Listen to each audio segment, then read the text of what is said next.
Mes élèves de la classe de EB5. Aujourd'hui, on va mieux comprendre les éléments de la lettre. Premièrement, pour écrire une lettre, je dois premièrement écrire la date. J'écris la date en haut de la page. Regardez, c'est la date. Le 13-8-1994. J'écris le jour, c'est 13, le mois 8 et l'année.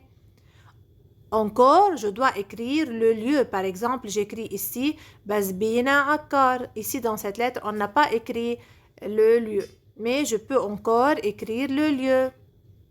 Je commence la lettre par une formule qui s'appelle la formule d'ouverture. Comme par exemple, ma chère maman. Maman, c'est le destinataire. C'est-à-dire, ici, Nicolas, c'est l'expéditeur. C'est-à-dire celui qui écrit la lettre.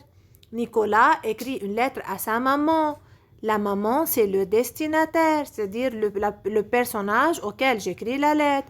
Donc, j'écris le nom du destinataire dans la formule d'ouverture.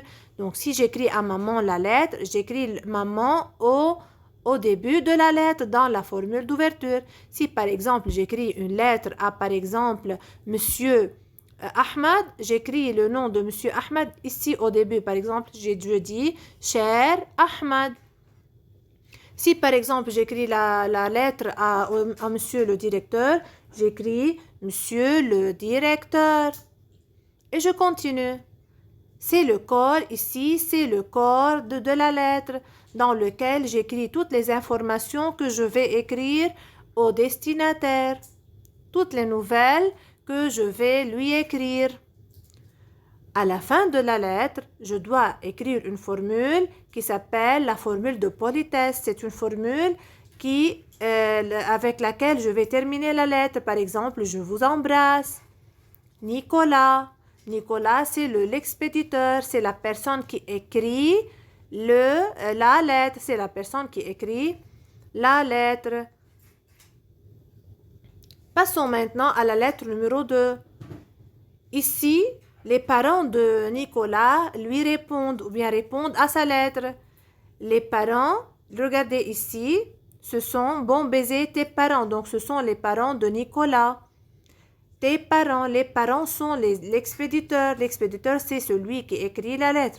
Donc, la personne qui écrit cette lettre, ce sont les parents de Nicolas. Tes parents. Donc, je sais d'après la signature. Donc, cette partie s'appelle la signature. Ici, c'est la formule d'ouverture. Elle commence par mon chéri. Mon chéri, c'est-à-dire Nicolas. Mon chéri Nicolas. La date, c'est le 25-8-1994. Donc, regardez, nous espérons que tu es bien sage et que tu manges tout ce qu'on te donne et que tu t'amuses bien. Donc, c'est le début de la lettre. Donc, cette phrase, c'est le début de la lettre. Je dois utiliser, ou bien je peux utiliser plusieurs phrases. Après, je vais vous donner des phrases pour terminer et pour commencer la lettre. Ici, ce sont les nouvelles, vous pouvez lire à la maison.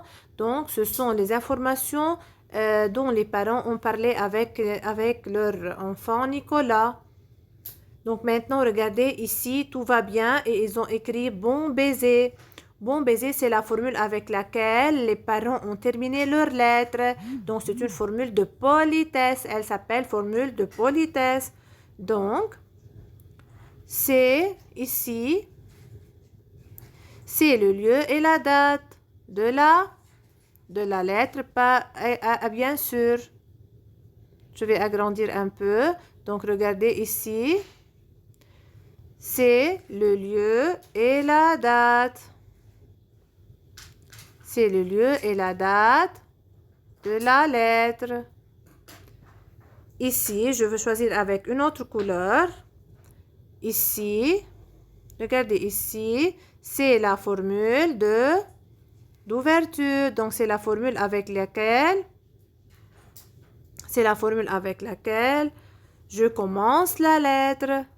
C'est la formule d'ouverture. Regardez. C'est la formule d'ouverture de la lettre. Et ici, je vais choisir la couleur jaune. Ici, c'est la formule avec laquelle Je termine la lettre ici. C'est la formule avec laquelle je termine la lettre. Et elle comporte aussi le nom. Ici, regardez. Elle comporte ici. Elle comporte le nom, ou bien la signature, ou bien le nom de l'expéditeur. Et merci pour votre attention pour la fiche, ou bien la lettre numéro 2. Passons maintenant à la 3e page. Ici, c'est la conclusion. Je vais faire très attention. Donc, pour réussir l'écriture d'une lettre, je précise premièrement le lieu et la date d'écriture de la lettre. J'utilise une formule d'ouverture au début de la lettre pour interpeller, c'est-à-dire pour prononcer le nom de destinataire. Le destinataire, c'est celui auquel j'écris la lettre ou bien auquel j'envoie la lettre. J'utilise une formule de politesse à la fin de la lettre. Donc, quand je termine la lettre, je dois utiliser une formule de politesse comme à bientôt. C'est avec regret que je vais terminer la lettre ou bien etc. Je n'oublie pas la signature de l'expéditeur de la lettre, c'est-à-dire j'écris le nom de l'expéditeur à la fin de la lettre ou bien j'écris le nom de celui qui écrit la lettre à la fin. Je dispose correctement ces éléments, c'est-à-dire je dois respecter la place de ces éléments par ordre. Et merci pour votre attention.